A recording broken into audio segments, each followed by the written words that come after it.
and stay safe. From KCRG TV9, this is First Alert Weather Now. Good evening and welcome to the Tuesday evening edition of First Alert Weather Now. I'm meteorologist Corey Thompson. And I'm meteorologist Hannah Messier. And it was a little warmer today, so if you enjoyed that, we got more of that coming in at least some of our 9-day forecast. Yeah, but the wind chills are going to be a factor that we're going to be talking about in the show. Yeah, pretty huge deal, especially as we go toward tomorrow and Thursday, and so we're going to dive into that pretty deeply. We also have this week's edition of Weather Wise, which deals with how we measure something in the atmosphere. Right, we're going to talk about how we measure air pressure and the importance of that. Indeed, and your forecast for fun, of course, included as those holiday events ramp up. But first, we need to talk about what you guys need to know. Now, Wednesday is going to be pretty windy. High winds are expected on Wednesday, very blustery, and that's why even though the temperatures will be a bit warmer on Wednesday, it will still feel pretty cold out there thanks to those wind chills. Wind chills will likely only reach the 20s on Wednesday, so you'll still need those hats, those gloves, that jacket, even though the thermometer may say upper 30s and low 40s. In addition, we could even see a few little light snow showers on Wednesday. Doesn't look to be impactful, but just a couple of little flurries possible. That's not what we see on our satellite and radar right now, though. Just a few clouds out there across eastern Iowa, especially in the north. Where it's pretty quiet. This is what we see on the Dubuque City cam. Temperatures in the 20s. We're at 26 in Cedar Rapids, 27 in Iowa City, and 27 in Washington, with winds kind of high from the south, about 10 to 15 miles per hour. But it feels like the teens out there. It feels like 14 in Decorah, 16 in Cedar Rapids, and 16 in Washington. In our evening planner tonight, temperatures will drop into the low 20s by midnight, but we're going to rise into the mid to upper 20s by 6 a.m. with winds coming out of the southwest, 10 to 20. So if you have any of those holiday decorations that you need to kind of make sure that they are situated tonight so that they don't blow around in the wind, make sure to do that. But Corey, you have a story about North Carolina? Yeah, indeed. Things got a little strange in North Carolina's Piedmont Triad International Airport. They just got their first measurable snowfall in nearly 3 years. The Piedmont Triad refers to a region that includes the cities of Greensboro, Winston-Salem, and High Point. The last measurable snowfall there was more than 1,000 days ago. 1.8 inches fell on January 29th, 2022. Tuesday's 0.4 inches seen here ends the airport's second longest snowless streak. First place still held from the early 1990s. So they got a little bit like we did the other day. That cold weather made for icy roads and traffic problems, much like we saw too, with authorities reporting hundreds of early morning incidents. I think we fared a little better than that yesterday morning. That's just part of the winter blast, though, that's hitting much of the country. Northeast is the center of that, digging out several feet of lake effect snow. Look at all of that. Man, that is a lot to deal with. CNN's Laura Aguirre reports people in the region are now bracing for another winter storm. This is what we call lake effect snow. The fallout of this massive snow dump across the Great Lakes and Northeast since the weekend is still being felt by some residents. Lake effect snow is when cold air passes over the relatively warm lakes, creating intense snow bands that stream over the water and land in areas downwind. And forecasters predict several states could see more inches of lake effect accumulation between now and Friday morning, with parts of Pennsylvania and New York facing another 20 inches into the evening hours today. Not welcome news for those still grappling with deep snow, in some areas surpassing 5 feet, in yards, across driveways, and on still to be plowed roads.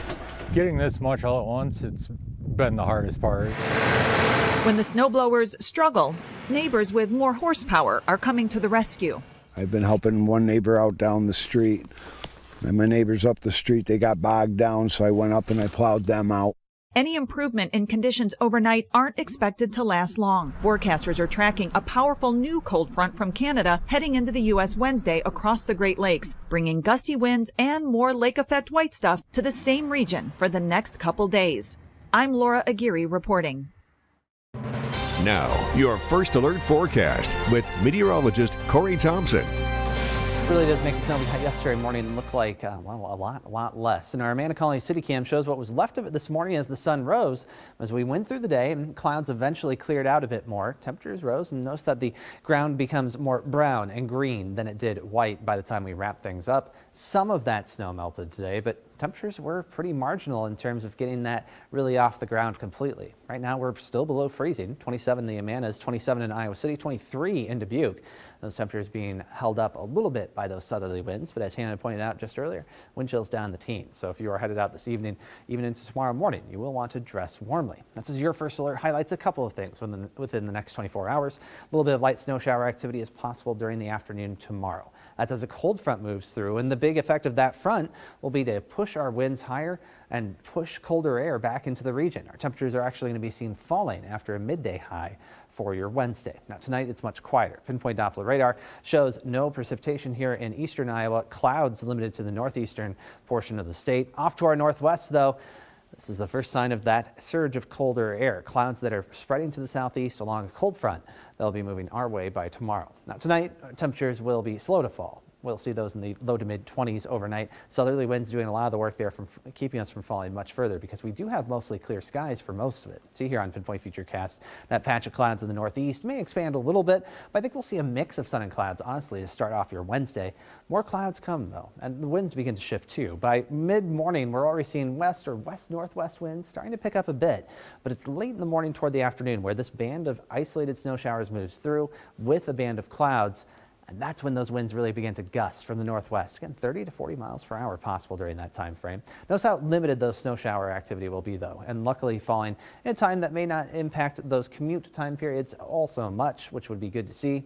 Tomorrow night, skies turn mostly clear as we go through it, and with strong northwesterly winds continuing to bring in those cooler temperatures, we're set for a really cold start to the day Thursday.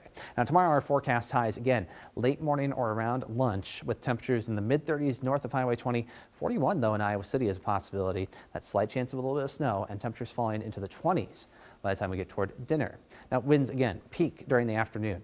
Again, slightly exceeding that 40-mile-per-hour mark, but notice that they don't drop off really as the sun sets. Usually that is the way things go, but with the storm system moving through, we're not going to see that, and as a result, wind chills in the 20s tomorrow, even at our peak temperatures, falling below zero late tomorrow evening and staying that way all the way through the time you're heading out to work and school on Thursday. Now, the good news is that after that burst of cooler air, it's going to be fairly short-lived. We already see some relief by Friday and bigger relief as we head into the weekend. Those temperatures will be back above normal as another storm system approaches from the west. Out ahead of it, a pretty good amount of warming will be taking place that's going to keep things feeling a bit more comfortable as we head to the weekend. That's when some of those holiday events are taking place. First Alert Chief Meteorologist Joe Winters has the forecast for fun, looking at some of them. If you're looking for something to do in the next week or so, you're going to find plenty of activities. We give you some of those, just a taste, in our forecast for fun. As we take a look at what we're looking at as far as the forecast for the walking forecast, well, 22 on Thursday, 32 Friday. Watch out for the winds on Wednesday. They are strong. Best day overall is going to be Friday for that outdoor walk. And so far, no snow expected that should cause problems. The holiday decorating forecast, though, forget it on Wednesday with the winds upwards of 40. Especially if you're going to be up on a ladder, try to get on the roof of the house, put some lights up. Chilly and windy Thursday again. Friday looks like a primary decorating day for our forecast. Colors of Christmas, it's beginning to look a lot like Christmas. We'd love to see them. You can submit those to UNews at the First Alert app at kcrg.com. And one place you can see lots of colors at Christmas comes up this Friday. Marion's Christmas in the Park at City Square Park. Santa and Mrs. Claus, horse-drawn carriage rides, caroling Candy Lane Alley. 6 p.m. they'll be lighting the Peace Tree. Beautiful conditions with temperatures, as we can see, staying in the 20s. It's a magical night in Mount Vernon with 37 degrees. That's Saturday. 5 to 8 p.m. Holiday lights unveiling, characters, a live nativity. They'll have cookie making as well. And let's not forget the tree lighting in Cedar Rapids as we count it down. That happens in Green Square. 4:30 to 6, all the activities. Temperatures start off near 39. Tree is supposed to be lit at 5:30. That includes some of the activities in your forecast for fun. Lots of stuff going on this week. A lot of fun stuff coming up for the holidays. Yeah, lots of things going on. Make sure to bundle up if you're going to any of them, though, because we have some chilly conditions. Now, one of the most important things that we measure around here is air pressure. Now, luckily, we have other people do it for us, but it involves a certain amount of process and instruments, and that was the topic of this week's WeatherWise question. That's right. That's right. This week's student asks, how do barometers work? So let's look at the question. My name is Abhi Premkumar, and I go to Isaac Newton Christian Academy. And my question is, how do barometers work? Thank you so much for that question, Abby. Now, there are a few different kinds of barometers. We're going to take a look at two of those kinds here. So the first is an aneroid barometer. Now, an aneroid barometer is usually just a metallic box, and the metallic box shrinks or grows depending on the air pressure. What happens is the air around the box will press against it, causing it to shrink when there's high pressure. When there's lower pressure, less air is putting pressure on that box, allowing it to get a little bit bigger. Now, the other type of barometer we have is a mercury barometer. A mercury barometer usually is a glass tube filled with mercury, kind of similar to a thermometer, but the mercury will rise and fall based on the air pressure, because the air pressure will push down on that mercury when there's high pressure. When there's a little bit less pressure, low pressure, that pressure goes down, allowing the mercury to rise a little bit in the glass cylinder. Now, did you know you could make your own barometer? Now, all you need to make your own barometer is a glass, a spool of thread, a balloon, a marked index card with an H on the top and L on the bottom. You can also draw some lines on your index card with a ruler. You need a toothpick or a sewing needle, a straw, and a pencil. Now, what you do is you take that balloon, you cut it, and you wrap it around the top of the glass. Next, you're going to take a straw and glue that to the top of the balloon on one side. On the other side, you're going to attach that toothpick or sewing needle. Next, what you're going to need to do is take that spool of thread and put your pencil in it and tape the index card to the pencil so that the sewing needle will point at the card so that you can tell what the pressure is going to be with our barometer. Now, this is how your barometer is going to work. When there is an amount of low pressure, so the pressure outside of the glass is lower than the pressure inside of the glass, that's going to cause the balloon to push up, forcing the sewing needle down, indicating low pressure. When there is high pressure, the pressure outside, the air outside of the glass is going to push down on that balloon, causing your straw to point up towards the high pressure. So if you want to be a meteorologist and measure the air pressure, you can go ahead and make your own barometer. And air pressure is really important to meteorologists because those high and low pressure systems often indicate whether or not there is a storm coming. Now, if you want to send over a question to WeatherWise, head over to kcrg.com/unews, or you can go to the Weather Now page on the First Alert kcrg.com section of our website. Make sure you submit a video question too so that we can air your question here on Weather Now. Corey?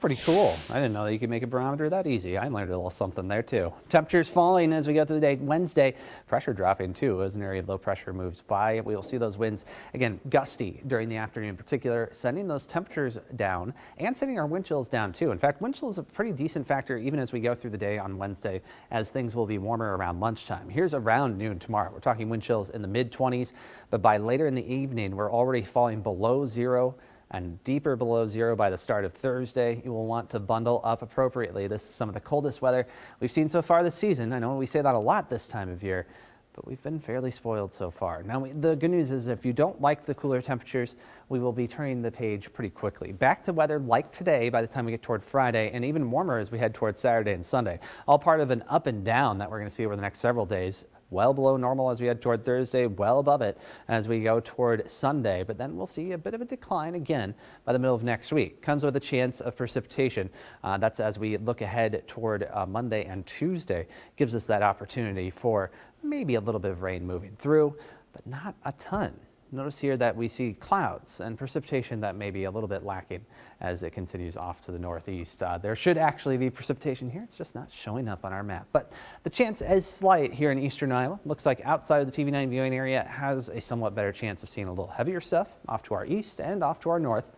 We'll, of course, be watching it closely. Things can change, as we know, this time of year with storm systems moving through, track timing.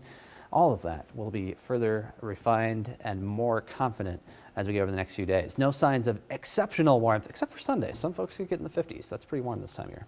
Yeah, actually, this weekend looks pretty great for any activities you want to do. 40s aren't bad in December. Yeah, for sure. And we will keep you apprised of that as we get closer. We'll be back again tomorrow night. Thanks for joining us here on First Alert Weather Now. Enjoy the rest of your evening.